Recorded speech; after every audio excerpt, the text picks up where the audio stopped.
দৌলাখালত নিয়ন্ত্ৰণ হেৰুৱাই বাসগৃহত সোমাল অটো।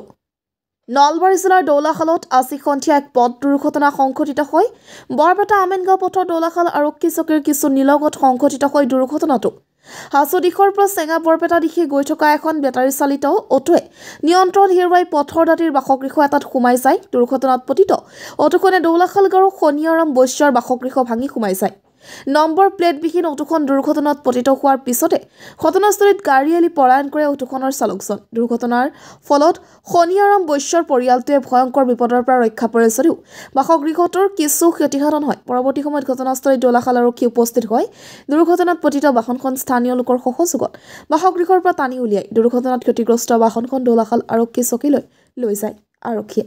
মোকালমোৱাৰ পৰা সুৰজিত পাঠকৰ report, north east frontier news.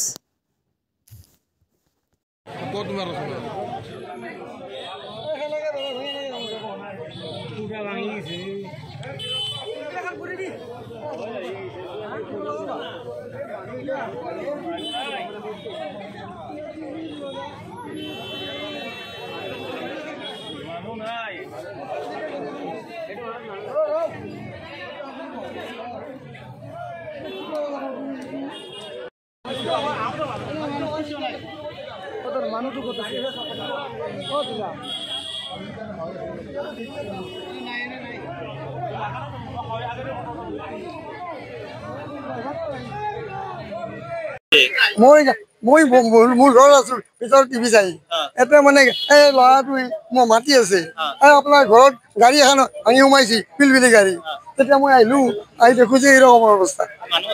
মানুহজন একো দেখা নাই, ড্ৰাইভাৰৰ একো নাই, গাড়ীখন সোমাই আছে। ঘৰ ময়ে আছো, এইটোত নাই।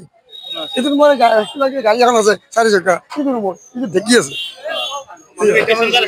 মই একো নাজানো, গাড়ীখন মই ঘৰত আছো, মোৰ ঘৰত এই বাবুটোৱে মাতিছে। মই শনিয়াৰাম বৈশ্য।